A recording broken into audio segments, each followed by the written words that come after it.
Okay, cool. Hey, everyone, and welcome back to the Black Girl Flow podcast.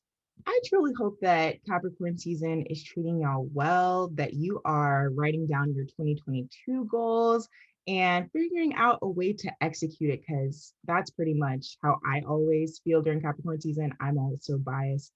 I'm a Capricorn. But today we have one of the mega creatives that me and Lex both look up to joining us today on the podcast. And we are so excited to jump into this conversation.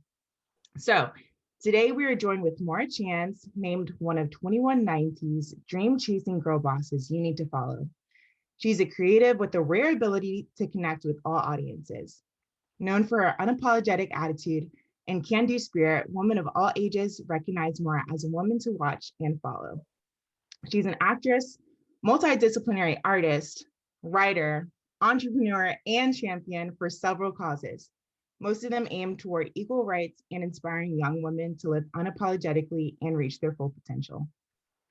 Maura began her career as a professional actress at the age of 13, appearing on Disney's Ant Farm in numerous national commercials.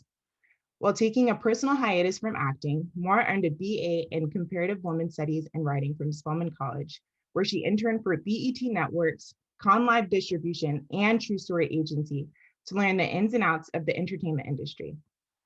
Upon completion of her studies, Maura returned to the screen as a co-star on Gossip's WeTV, providing commentary on all things pop culture, and also served as an apprentice to writer, producer, and showrunner Mara Brock Akil.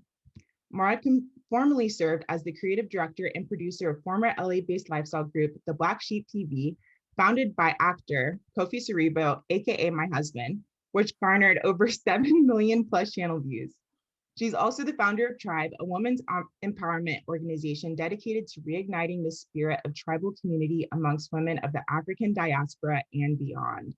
What a lovely and extensive bio, Maura. Thank you so much for joining us today, and we are so happy to have you. Thank you for having me.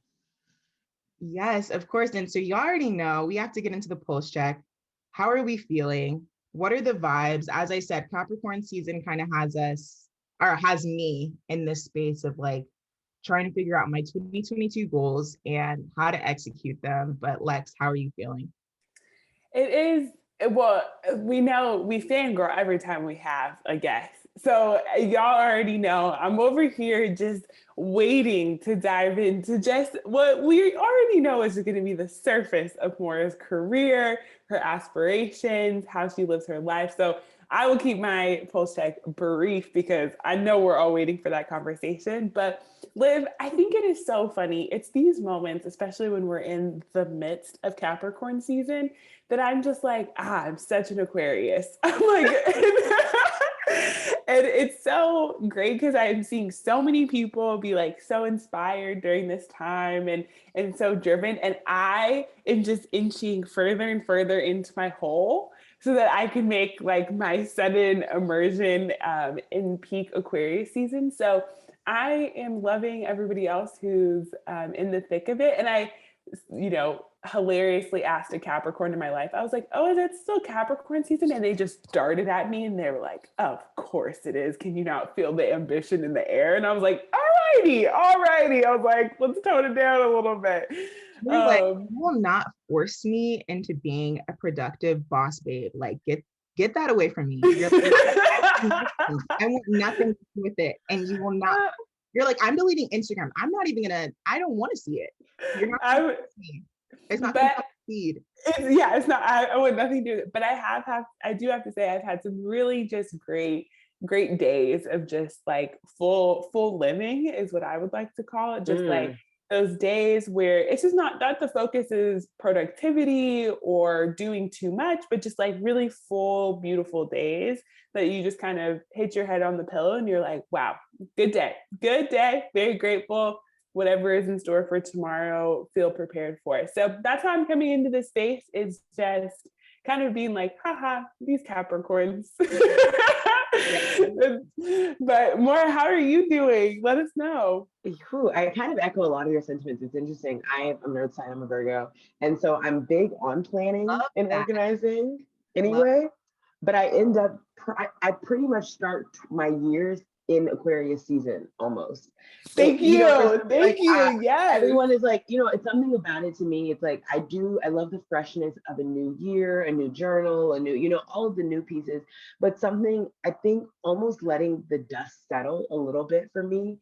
I need to kind of be present and see what I'm feeling. I think, we kind of dive right into like, this is my resolution, this is my this. And so even this year, I changed it around, and I'm focusing on some of my intentions. Some of them balls might drop. I always say I have glass balls and I have rubber balls. I try not to let any of my glass balls drop. My rubber balls I'm a little more flexible.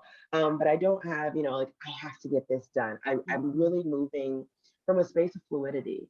I think after the past year that we've had, the past couple years we've had, the planning kind of has to go up. I'm just letting it settle. I'm letting it just come and flow as it's going to be. I am so organized. I am so type A that, I struggle with releasing control. It's like that piece in SZA's Control. And her mom was like, I always thought if I didn't have control, I would spiral. I would spiral. And so this past couple years has just let me know to kind of just like, I don't have control of much. And I definitely don't have much control during a global pandemic. And so, I'm letting the year unfold. I'm feeling good. I'm feeling refreshed. But I'm just excited for possibilities. Everything that's happened to me, usually outside of my control, is better than my wildest dreams, the wildest intention I can write down. And so I'm excited to see what 2022 ushers in. Well, you are in the right space to be acting in flow and in Yes. fluidity. This is the community for that, because what we're realizing collectively is that by embracing that, and it's perfectly imperfect, like it is a constant reminder, it's a practice. Yeah. But what we're realizing is that we're better for that. So just to hear you kind of be in the thick of that feels so, so good. So Liv, the Capricorn Queen, let us know how you doing. How you doing? Well, I made my vision board for 2022 last night. I love how like we're all kind of on different parts of the spectrum, but yeah, I decided that was something that I really enjoyed doing last year. Last year was my first time making a vision board, so I was like, you know what? Why don't I give it another shot this year? And this time I'm actually making a 6-month vision board. So I don't want to like think of it throughout the year, but more so tangible things that I can point to and be like, okay, I want 1,000 YouTube subscribers by the end of June or something like that. And I think that works better for my personality and just like the way that I process things. And I've also just been on this wellness journey, and it's been so cool seeing your wellness journey, Maura, on Instagram, because girl, it's a process and it's a lifestyle change, right? It's a process. Talk about it. It's a pick it back up and try it again, dust it off. Oh, holiday. Right. No, I mean, I think I'm all for letting the dust settle, and I've been just trying to figure out like different ways to be active and just cleanse my mind. So that's my pulse check. Thank you so much for joining us on this little. Yes, I have to ask very quickly. Are you an analog girl or are you a digital girl? Is your vision board digital? Did you take it back to the page? Yeah, so I actually did it digitally both last year and this year. But I had the intention, I literally bought magazines from Target. So it's like I had the intention. Oh, you're spending money, because publishing has gone up, baby. And I'm $4 to $6 is too much per magazine. She said, what dreams? No things. I was surprised. I think I got like 4 magazines. One ended up being free because she couldn't figure out the barcode, and it was $32. And I was like, so I'm taking those back. I have not touched them. But I know that there's something about like, cutting magazines. People say the science of it. So I was like, okay, why didn't I do this? And then I literally didn't touch it. So sometimes writing has the same effect. So if you just want to write the moments to write the words, and I think with digital, you can be so specific. Like I Yes. have like I went on what is that? Not Zell. What's Zillow? I got the exact house. I mean address. Like do. Like it's not what I Yes. know. I want this specific thing. Like as specific as I can be. And I didn't do one this year, but mine is my wallpaper because I think it's the thing that I check the most. Unfortunately, we're all on our phones, but I see it every single time I touch my phone, and I it hasn't changed. So. I think I'm gonna have to make mine my wallpaper. I have like it Computer, literally sitting phone. right here. I No, Everything. think that's really what it is. It's put it like on the everything. visual, it's It the is. intention. Yes. I like maybe 2 years ago had one and it was like the whole magazine and everything. We didn't buy them. It was like, you know how there's always one person's grandma or mom that's like, here's all these magazines. And you're like, okay, I guess we're going to do this. And mine was over my bathroom because I was like, where's the place that I'm going in every single day? And it's also the place that I'm getting ready, like ready Yeah. to enter the day, also ready to close out the day. Like where's that place where I'm doing that? So I think that digital, analog, regardless, it's about that Visual. being committed to the practice. I think is so beautiful. And Pro Liv, tip, I nail want to see salon. what's on that. I want to see what's on that, so that your tribe can help you support that. Yes, yes. You have to say what you need and you want, and and let the people around you help you to reach those things. But pro tip for vision board is if you're taking it back and doing it with magazines, ask your local nail salon. Oh yeah. Oh, that's a She's pro tip. All right, that's a pro tip. she's putting us on. I'm gonna have a little microphone for the podcast on one of my nails, a YouTube symbol, different a workout. No. Go get your magazines from them. Like they Oh, have, go like get the all of. magazines. But I like that. I mean, I think visualization in anything, like whether I have a friend who doesn't vision board, but just writes things on her mirror. Like it's just making sure that you're seeing. It's really what you're digesting. So Right. you want something that you are, that you're digesting daily. So whatever that is, whatever that practice looks like, if you do crack open your journal every day, that may be just as effective to just use words. If you're a person like me, unfortunately, with my hand glued to my phone, I see it on my wallpaper. So just figuring out. But if you are taking it old school and you don't want to spend $32 in your magazine, ask your local nail salon. I always do kind of lie and say like I'm doing a project with kids, but but they don't know your inner child. I am the kid. It's the detail. kid. The devil's in the Yes. details. I love it. Well, y'all can already tell Maura's on the wellness lifestyle and journey, and I feel like that's a perfect segue into the conversation because there's so much in your bio to unpack. But I think it's really people who are committed to full living and have this really dynamic. And it feels so professional to call it a portfolio, but just like experiences to pull from that then I think have such robust takeaways. So I'm super excited for you to share that with the Black Girl Flow community. And I think that's such an underlying theme in this, that going into this year for our community, is that finding your creative within yourself and asking yourself, how do you take care of that, whatever it looks like. I talk a lot to Liv about, I never felt creative. I felt very analytical. I've always felt very strategic. And she's always been one of my friends that's like, dude, you have such a vision. You're such a creative. And I think that's something that if we can all tap into, it offers a new way of being. And so I think we got to throw it all the way back to the beginning for you so that people really understand the growth, people really understand the journey, the context. Yes. And girl, you were on a whole Disney show, like as a kid. And so people are gonna have questions. So let's just get it out of the way so that we can just satisfy all of that and also our own curiosity of just, what a time. So tell us just a little bit about what that was like for you. And what were some of the things that you learned from that era of your life, looking back now so far? Whew, that was such a time. I mean, now at 14 to close to 14 years ago. I've always had pursuits of being in front of the camera. I've been a performer my entire life. And it was probably around the age of 11. No, I think I was probably 9 or 10. I had met Kiki Palmer, who has now been a friend for most of that 15 years almost. And she was my first visualization of the possibility of that. From then, it was literally my parents, thankfully, have always, if I had an aspiration, if I had an interest, they were going to invest in any way they could.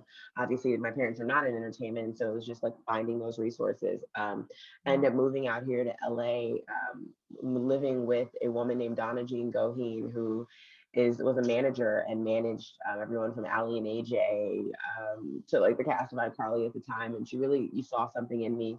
And so in getting that role, it actually was not like reoccurring. I was her brother's crush. And obviously, I think for every child actress, like that is, or actor or actress, that is kind of the goal. Like Disney, Nick, like it's like I want to do one of the two. And so, I had several opportunities. I literally got to the pilots of a few different projects with them. I've done a Phineas and Ferb game show with Disney. My very first commercial was a Disneyland commercial. But, I would say the biggest lesson I learned was it not being personal. Acting is one thing that I think, it's like, am I good enough? Am I this? You're going against thousands of people for one role. The odds are not in your favor. And especially coming into that at such a young age, it's hard to understand, like, well, why didn't I get it? Am I not good enough? Am I not pretty enough? Am I not the right size? And it can be a myriad of reasons, actually. And sometimes you're just not what they envision, the writer envision, what they're looking for. But that really, it's set how I've moved through the world, that I realize that it isn't personal. And it's what is for me is mine. I don't know why I've gotten some of the roles I've gotten. I don't know why I've gotten some of the opportunities I've gotten. I know there are people more talented, more gifted, more all of these things. And it that was mine. The opportunities I had during that time. And so keeping that in mind as I've, matured and into my own womanhood, I think that built a foundation for how I guess, flowed through life. That, what's going to be for me is going to be for me. And rejection, just getting used to rejection early. Like even in everything in my life, my friends laugh because like I am the shoot your shot girl. And I mean the shoot your shot girl in everything. I am the person who I approach people out and about romantically. My best friend now, several years, like probably earlier than Instagram, was launching. I DM'd her because she had like the dopest style, and I was like, oh, you live in Atlanta? We were in school, and I was like, I want to be friends with you. Can like we get together? Like I shoot my shot in every aspect of my life because I just don't have any fear of rejection. And I think being that season of my life planted that seed. That is crucial at a young age because it's just you're so fragile, Yeah. like trying to navigate that, like, I don't know, even the concept of rejection.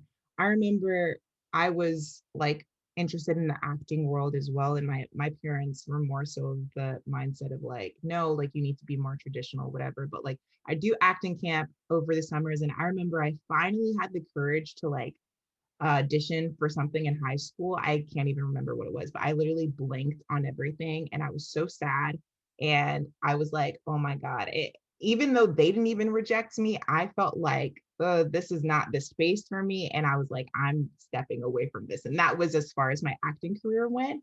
But like to have that mindset from a young age to be like, okay, even though I didn't do as well as I wanted to in this audition, or even though I did my best and like they still didn't want me, I still tried and I still learned something from this. And I'm still like, this doesn't end here. Like, Yeah, and it doesn't take anything away from you. I mean, I remember vividly there was an audition. I've trained for so long. I mean, it wasn't an audition. I think it was a teacher talking about, a casting director talking about somebody not casting a young woman for a Dove commercial. And I think the reason it was a woman and she was up for the role, I think she got into like there's rounds of kind of auditions. You like audition, you have a callback, you have like a producer session, you're on a veil. Like there's all these steps. And I think she was on a veil. And I think ultimately the producer was like, she reminds me too much of my ex-girlfriend. Like it had nothing, she couldn't Yeah. do anything about that. There, it wasn't that she wasn't good enough. As somebody that's fairly well endowed, I do vivid. I'm so sorry. That was my birth control alarm. I do vividly remember being up for a role in the producer session, and I was very well endowed around in my teen years, and I did not look 13 in the body. And there was a scene that I think I had to sit on like the dad's lap, and they were like, "This is gonna look very sexual." Um, and like, your face is 13, but like that body is not. And it wasn't that I wasn't good enough. It wasn't anything. It didn't work for what they wanted. And so, if people do have these pursuits, like this is the industry of no. There is no, like, I look at friends who went to medical school, who went to all these things, and I'm like, there's a rule book to a lot of careers. There's you do this long enough, you get the promotion, you do school here, you do your residency, you become a doctor. This is not that, and this industry is not that. It is one that, I mean, we're talking about flow. This is an industry that you just have to flow through, and you have to love it enough to be okay with the rejection, to be okay with just the virality of this. Not virality. That's not the word I'm looking for. It's not velocity either. It's a what is that called when things go up and down? Oscillate, like the Starts with a back and V, forth. but yes, but Yeah. it's kind of ebb and flow. But it's just it's a weird, yeah, it's a weird space, and you do the only way you're going to get through it is to flow through it. Yeah. So when you decided to take your acting hiatus and you were at Spelman, like, do you feel like that was the first time you were actually able to rest? Like what No, is that? no, it was not at all. So Harder at Spelman? it's written like it was a hiatus that I chose. It was really my parents when I first moved to LA. Again, I told you guys I moved out here, moved up at 13, and I moved here by myself. I was living with my manager. I had a rule with my parents that if I was not reoccurring on a TV show, I had to go to college. And I was homeschooled through high school, and honestly didn't even think I was going to get into college. Not that I wasn't a great student, but like I didn't have recommendation letters. I also wasn't really trying to get in Yeah. because I wanted to continue my acting career. It was like, I'm going to go to UCLA, I'm going to go somewhere here. And my parents and a lot of my family are HBCU alum. And I got in, I think everywhere. I think I got waitlisted at NYU or something. But I got in everywhere, and I went to visit Spelman, and it was so interesting. I remember vividly that we have a chapel, and the chapel is kind of the social hub, of, if you will. But there was like a pageant or some type of event there when I went to visit, and there was like this girl like dancing on a pew, and then we were talking about her academic success, and I think she had like a 4.0, and I was like, this is the kind of balanced woman I want to be. But as far as rest goes, Spelman, and I can't speak for every school, but HBCU specifically, I don't think they're built for rest. Like you're built to be so involved. I mean, we have like 134 registered student organizations. I did pageants. I started a homeless outreach initiative. I was an ambassador. I was honors program. I actually probably slept less during that season of my life than I ever have. I was doing rehearsals on a stroll team. I was doing rehearsals to like one, and then I finished in 3.5 years. So I was doubling up on classes. Switched majors, had a minor. No, it was not a season of rest, because I think for me, unfortunately, I didn't get that concept yet. I was racing to get back to entertainment. I was racing to get done with college, unfortunately. And there's so many things that I just simply didn't do. I think I went on maybe one spring break for a day. Like I was interning. I wanted to be as involved as I could. Um, and I genuinely, I would say probably not until the past 2 years, 2, 3 years, um, that I didn't like being with myself enough. I guess I like being with myself, but I don't like stillness. I don't even, that concept was so foreign to me. Mm-hmm. Um, and I would say largely what helped me find rest, and even later in life, was the pandemic. It forced me to rest. Mm. I've been moving and hustling my whole life. Um, and so no, college was definitely not a space of rest for me. Yeah. It wasn't even a space of immense fun. Like it was fun. I'm not going to say I didn't have any fun, but I look back and it is the one thing I do regret, that my friends have so many memories together that I just was not a participant in because I was Yeah. ready to get up out of there. I didn't go any. I just was. Well, I kept and my I goal in mind. Yeah, I think what you're talking about, a lot of people can relate to too. And I think particularly as Black women, when we feel like we have to keep going, like if Yeah. you stop, then what does that say about you? And like you're even talking about, like the industry you were in was always, go, go, Yeah. go. You finish one show, what's the next one? You So have to. Yeah. so then if that's all you knew, then of course you were going to approach college like that too, of like, all right, we're in this, we're going to do this. But We're gonna...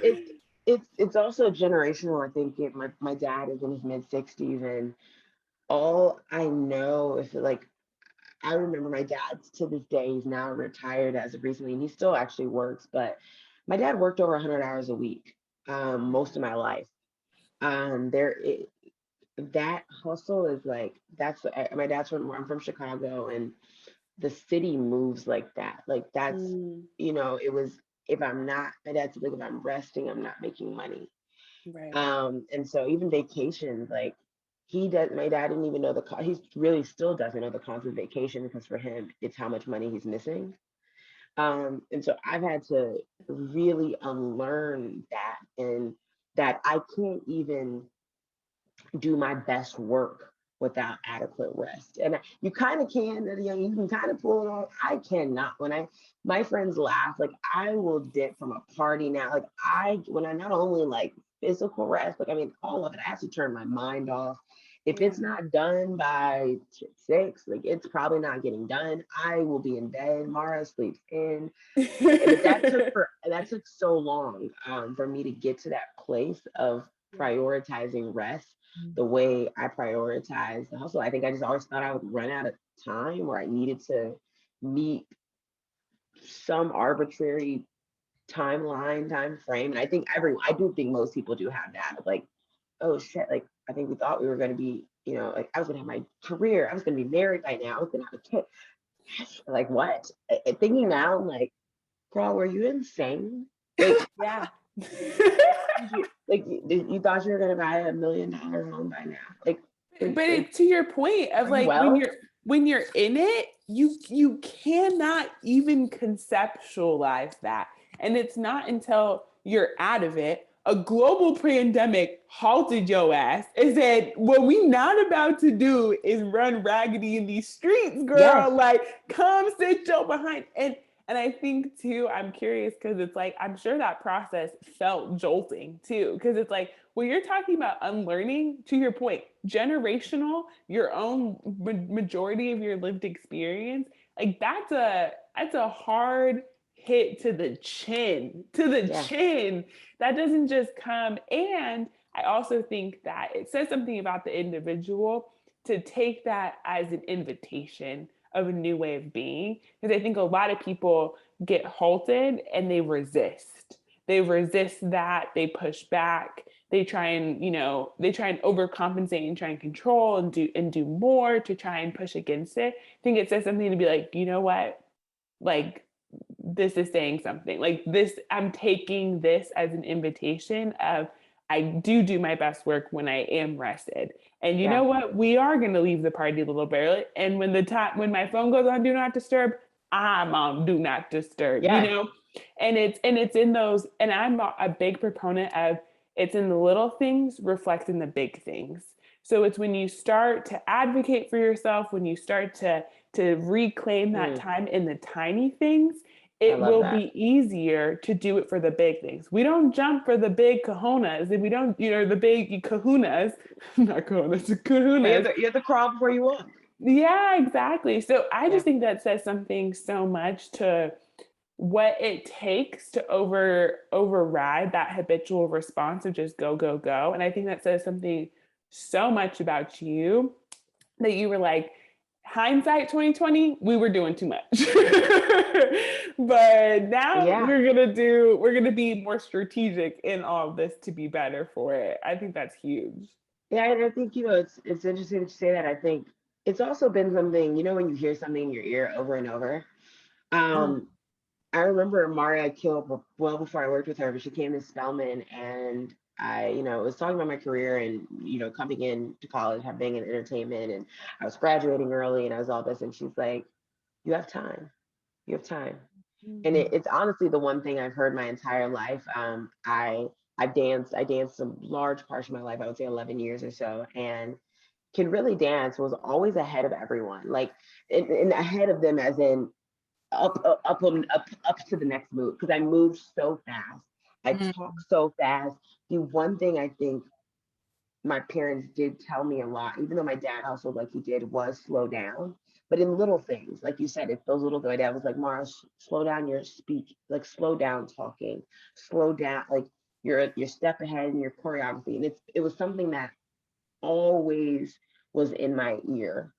And it wasn't until not only just the pandemic, you talked a little bit, I know we're going to talk a little bit about my own wellness journey, but I have, in 2015, I was diagnosed with reoccurring displaced patella syndrome.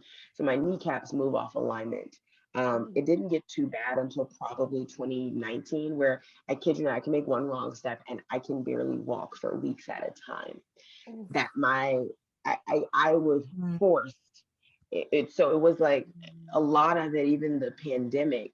No, eventually I gave in resisting, but life had to force me, because it wouldn't have come. It wouldn't have been something I probably sought out. It had to sit my ass down. And it was doing, even like I said, I was diagnosed in 2015. It was still like, okay, cool. Well, now I'm about to hit the gym as long as I can and as hard as I can until I know my knees are going to give out. Like, it was like I was going to push until I knew I was going to crash. And that was my cycle. You go until you crash. I guess you take a couple days to recover and you pick it back up. And I think especially that I mirrored from my dad. My dad would take, like, I would say maybe like around December, like a week, maybe. I wouldn't say a week, but that was the one time I saw my dad rest. Like, it was like his hibernation to push that hard throughout the year. But I'm seeing him now in his age, and not only is it reflected in his body, like this stuff, it weighs on you, and not just, yes, in your face, you're in your age lines and things like that, but you can't run like that. No, It's not sustainable. It's not sustainable for a long life to keep that kind of momentum. So it was yeah. forced. And I guess, yeah, eventually I gave in, but I didn't have a choice. We weren't shooting nothing last year. It wasn't really Yeah.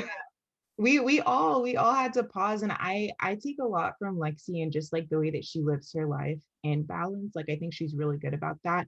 And as creatives, it's hard. Like, we're constantly seeing other creatives do dope shit, like constantly. And it wasn't until I kind of had a similar experience in college, where for a very long time I was just producing, like student government president, RA, like typical stuff, right? And it wasn't until I got like physically sick as well. And Mhm. it was bad enough for my mom to have to literally like come up to North Carolina and help nurse me back to health, because I was just not giving myself adequate rest. And it sucks that we have to like learn the hard way sometimes. But I think that's why we emphasize wellness and rest so much on the podcast, because it is not sweet when you have to like, when your body ends up being the person, being the like embodiment of like, Yeah, that look, takes the hit. Your body takes the hit. absolutely. And so I know that you're on the East Coast. I rep East Coast super hard. My brother actually goes to Morehouse. I'm in LA, but I'm from the East Coast. Right. Yeah, you're in LA, but Mhm. and that's kind of what I want to talk about because I know I just recently, it was my second time being in California. I was in LA for like a day and more so Santa Monica, like for my Oh, birthday. you were chilling. That was a chill. You Yeah, were chilling. It's a whole new that's a whole new way of living. I I really want to like know what that vibe has been since returning back to LA, like from being Yeah. because it's two different vibes. I feel like just like Atlanta is even different than New York, but like and Atlanta's different Yes. from Chicago. So it's like, but the East Coast vibe versus the West Coast vibe, how is that? It's so funny because my parents are from different coasts. My mom's from LA, my dad's from Chicago. And I've Oh. always felt that my mother flows through life. My mom, nothing, she moves with such an ease, Mm. always has. My mother is good. Like if it's like this isn't serving me, she's letting you like that's who she's always been. And my dad has always been you keep it moving. You keep it hustling. You keep like that's just how he moves. And it is it's even this sounds like crazy, but like I know there's psychological effects on weather, and like the cold, even in the East Coast, makes people a little harder. It may like people talk about sometimes like New York women being aggressive, being all of these things, and I really do believe that the weather plays a factor in all of that. Mhm. And so being coming back, it is a city that is just so chill, so slow. Like you almost be like, you guys are not working still. Like especially if you come from New York. I didn't. I was in New York for a few months, but like that's just a go go go go go. Like even the fact that it's called that the city doesn't sleep. LA shuts down at 2.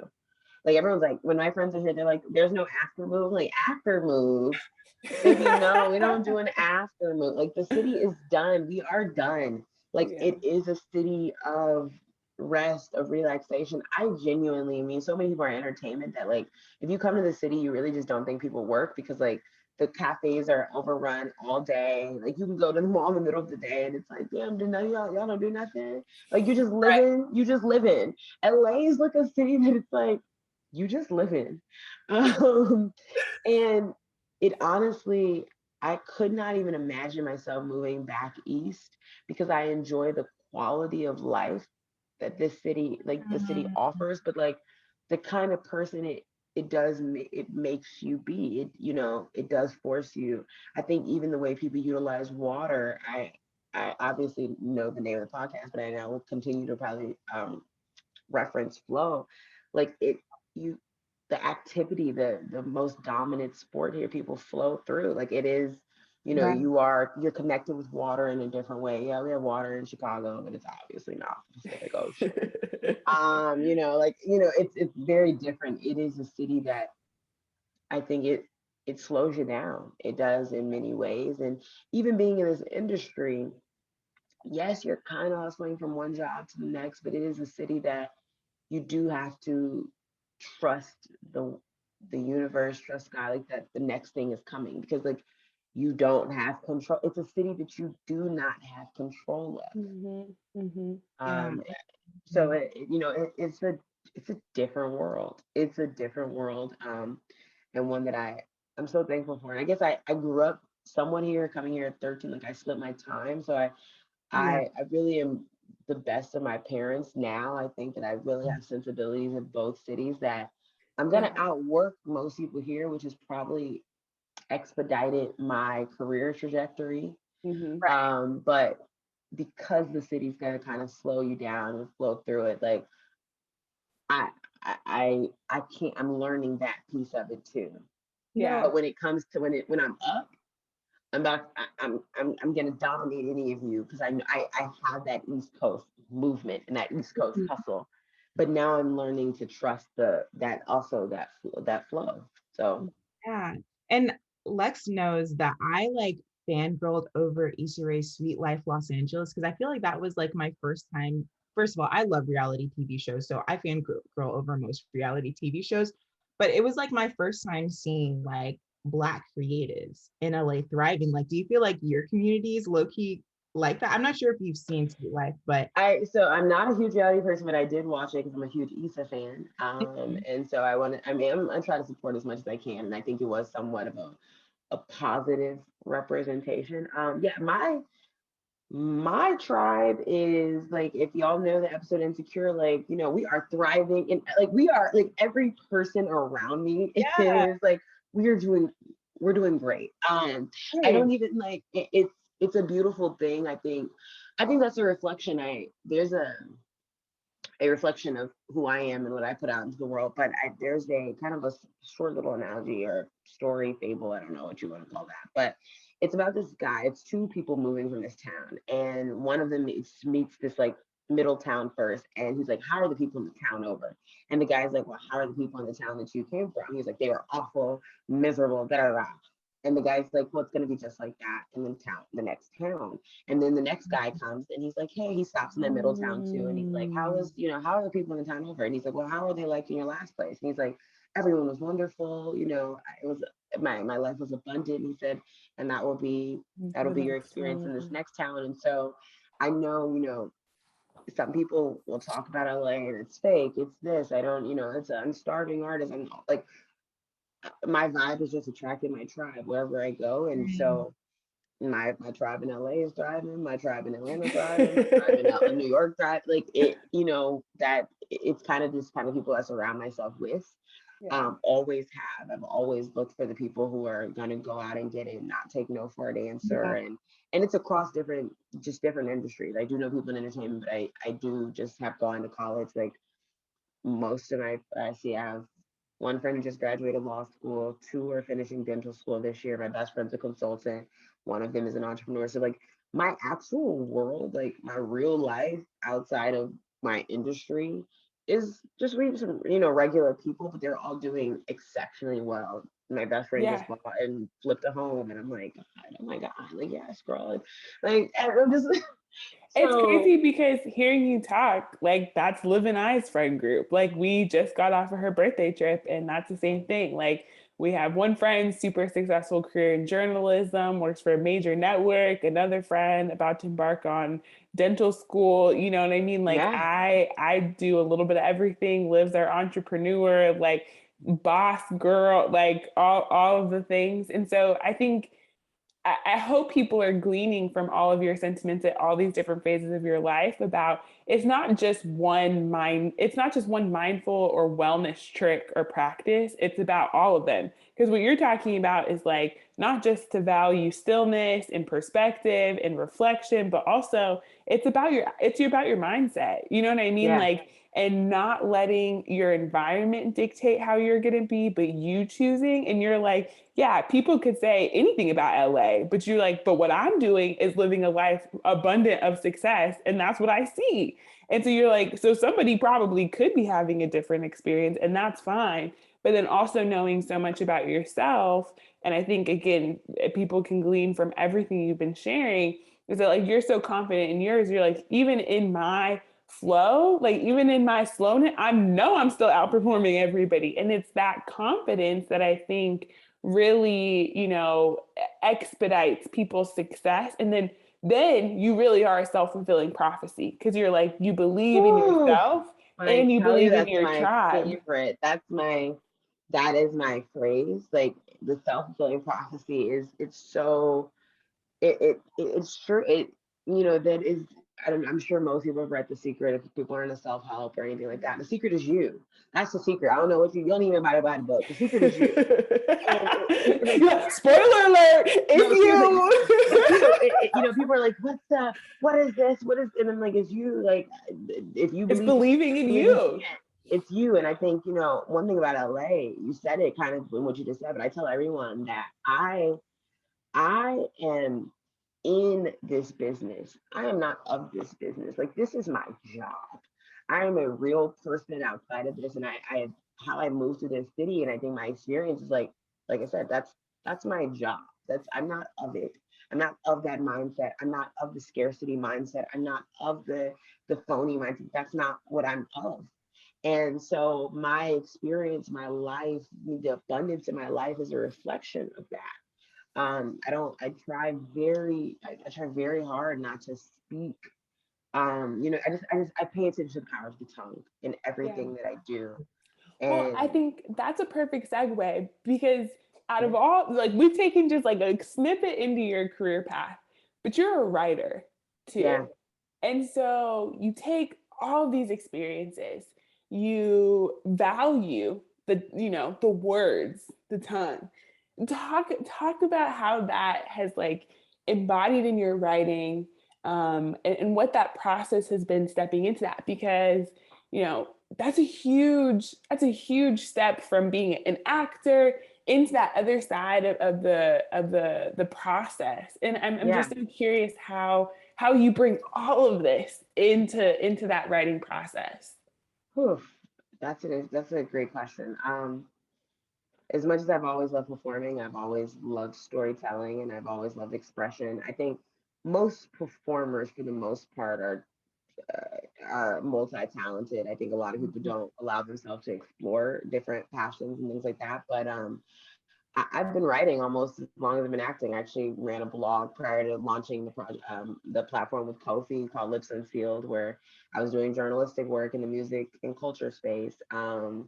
It's I've always been fascinated with words. I think that started being somebody who reads, and even a lot of the acting is reading. So you're reading words, you. So I think all of it, as far as my writing, I write the best for my life.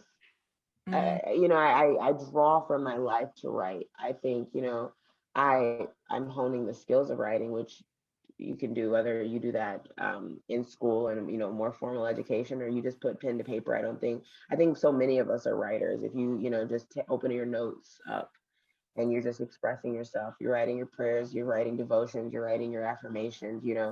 I I think more people are writers than they think, because most of us are just livers of life. mm, And if you're livers of life and are able to just put that down and put it in word format, you're a writer. So I don't really even think about like the writing. That's almost kind of like the second nature piece of me. Like I write, I have a what's that called? It's called a 5 minute journal. Even if I'm Mm-hmm. not really writing, like I'm not just out here beasting it out. Oh, okay. Live that the same Mine's those on the way. side of my bed, or I watching, pull it up. for those watching on YouTube, I just pulled out my 5 minute journal on my. Let me find mine. Let me find mine real quick. It's like it's No, like upstairs. Yeah. mine's somewhere else. Mine's on the other side of my bed. But no, I think like that's a writer. It's writing is if you pull out a sticky note and you write a couple words a day. Every day is not like I'm not beasting it out. Like I have friends who are, I mean, they be writing. Like Shonda Rhimes says she writes every day. I don't. I ain't gonna hold nobody. I don't. I write when I'm inspired to write. I write when I live a lot. And I guess all of it just really goes back to living. I even think my performance is influenced by my living. I don't, as much as I wanted to be an actress at a young age, I hadn't even really lived enough to be a good actor. Mhm. I didn't have enough in my file cabinet to pull from. I hadn't had, you're doing the scene of heartbreak, and like I can see, I'm like, girl, she ain't never had a heartbreak. Like she don't even like this performance is void of any real experience. Right. And writing, for the most part, for a lot of people, is you're living out someone's life. Right. Maybe sometimes it is. I mean, sometimes it's fiction, and you're, I guess, living out their mind. But I think I guess because of how I even view that, I think, what am I trying to say? That the like we exist in not only multitudes, but on different planes. It's not planes either. Consciousness. Yeah, it's like those are also lived experiences, just not in Right. this Mm-hmm. consciousness. So, you know, I probably didn't answer the question very clearly because But writing is just such a it's complex, right? yeah, And it's yeah. and I love like your spiritual references. Like, you talk a lot about duality, you talk a lot about like the different dimensions of self. You talk about That's what like, I meant. That's what I was trying to say. We're in different dimensions. Dimensions, yes, yes. Yes. yes, like and you talk about how like the universe guides you, like we are already like our future self is pretty much waiting for like us to arrive. To And arrive. so, Yes. yeah, like I think that that's so powerful. And for other people, like I guess navigating their spiritual journey and are just curious, like what has your spiritual journey look like, and like how does your creativity influence that space of your life? Like, does that make sense? How does Because my creativity influence my spiritual journey? like yeah, like or how does your spirituality like show up in your extensive career? Like I hear you talk a lot about, That just is my career. That I not only am I spiritual, I would say I mean I grew up in the church to an extent. Like I mm, didn't we were like a churchy family. Like I started actually becoming like a youth leader at like 14. Like I got rebaptized like myself at that age. yeah, God has been ever present in my life. So my spirituality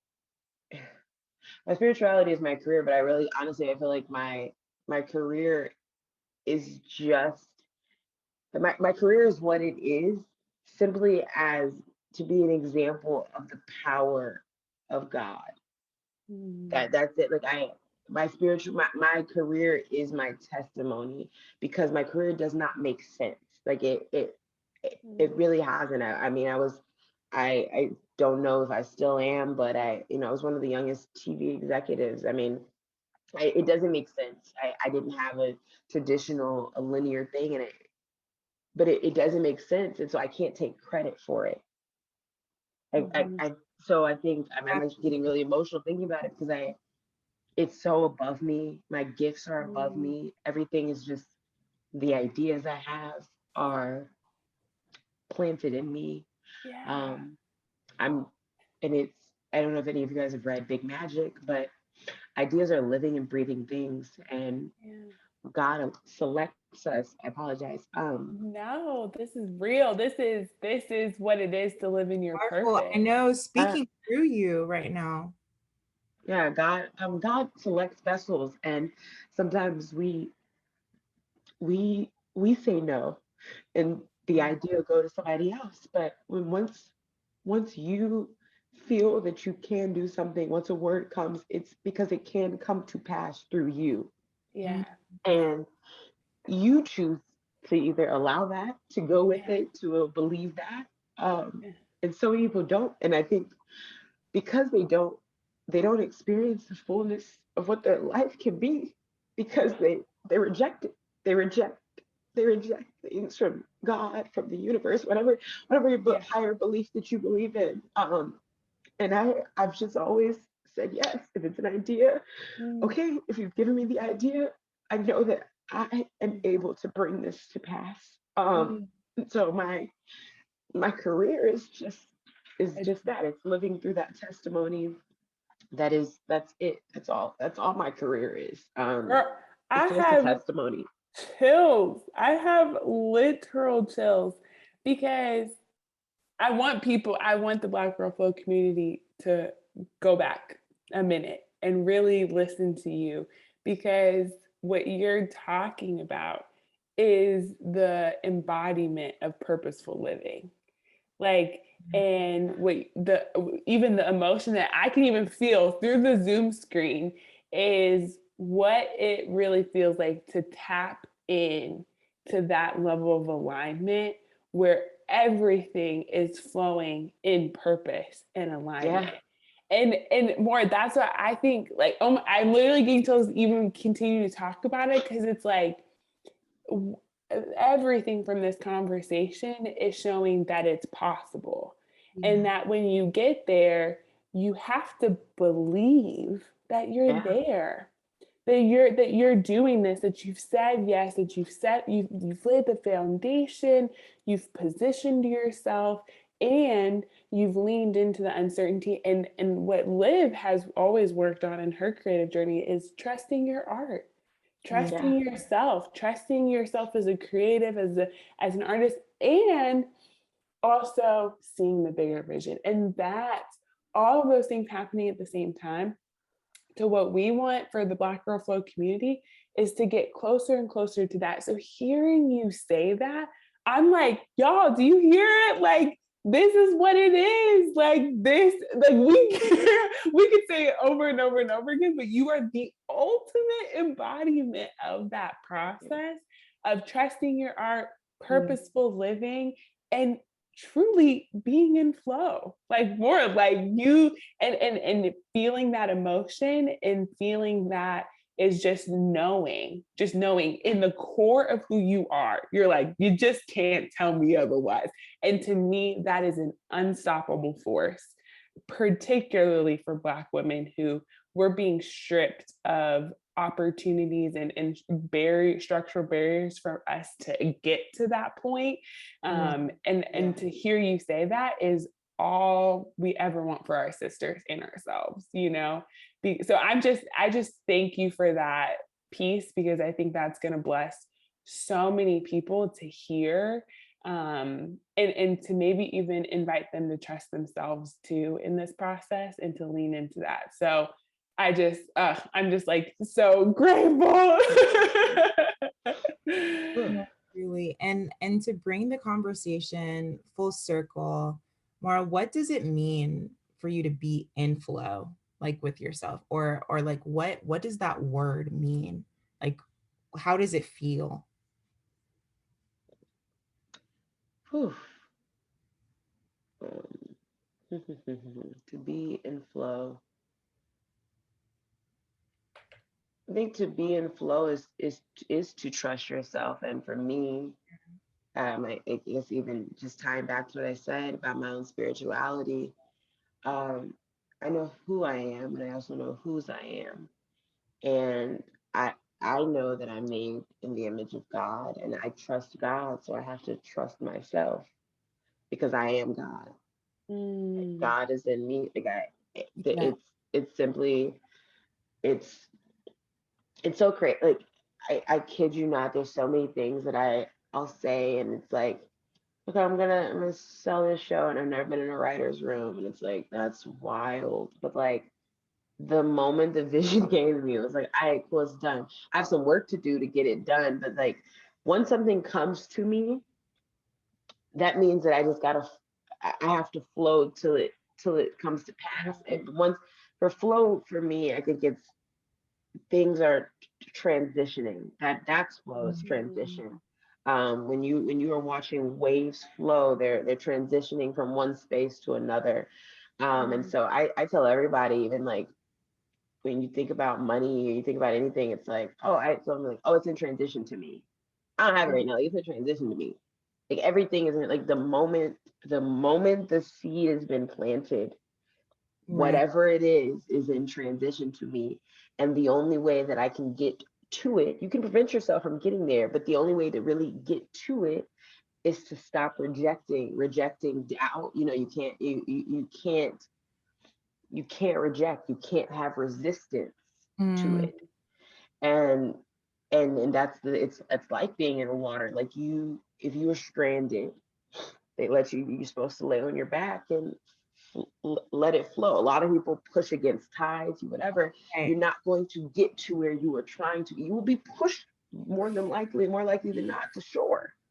But you have to release resistance, and floating does that. You can't push against the waves. You just have to flow to the destination, and it's the flow is the practice of the least resistance for me. That's it. Love that. Love that. Well, Maura, just thank you for coming and chatting with us. I know so many people are going to want to know where to keep up with your content, the projects that you're doing, the work. So let us know, drop the handles, you know, the ads, all that. And let us know if there's any big projects or things coming up that people should be on the lookout for, and how they can stay connected to you. Yeah, absolutely. At Maura Chanz on everything. There's probably no place you can't find me. I think like even now, like my Venmo and Zelle, I think I kind of knew about, I didn't know about branding, but like I've literally had my handles as my name forever. Like I've never had like a nickname, like it's always been my name. And I guess I've just known the power of that too. So you can find me everywhere at Maura Chanz, MauraChanz. I have some projects that I know are going to come to pass in some time. When that time is, I'm not sure, but I'm producing a couple shows. I get so many things. I think my biggest thing I would love and hope is figuring out the way to restructure Tribe a little bit. We didn't speak too much about it, but Tribe is my women's organization, empowerment organization.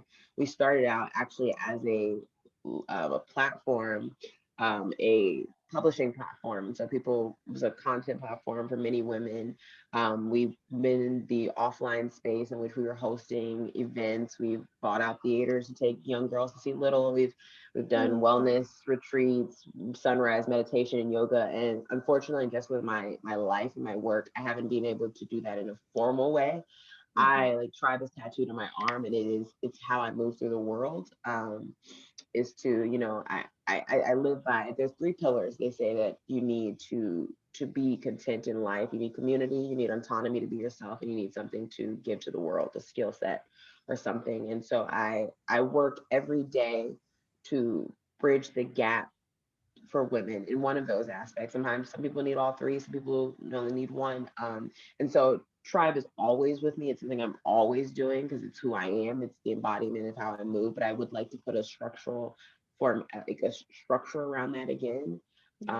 Whether it be in the activation space or we back in digital platforms. So I'll say that, and then a lot of stories.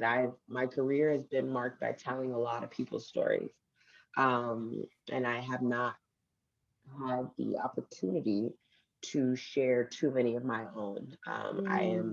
I'm the conduit who brings everyone else's visions to life, and I've been quietly working on a few of my own. But I think that is this next chapter of my life, is that it's bringing the stories that I find of importance to the forefront. And so when they come, I hope people take a read, take a listen, take a look. If it doesn't resonate with you, pass it on to someone that it may. But that's it. I don't have anything specific.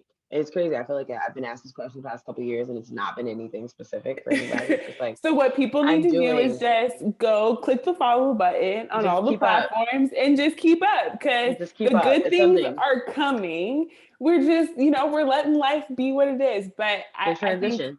exactly. I think all of the spaces, all of the stories that you're telling, I think people are very excited. I know at the Black Girl Flow community, we are stands, and we're Thank so you. excited to continue to see just the success of your life and career blossom. So we encourage Thank you. everybody to go check it out, because your authentic, purposeful living in flow is exactly what we want to highlight on our podcast. So Maura, we just thank you so much. Gratitude for sharing and being in space with us.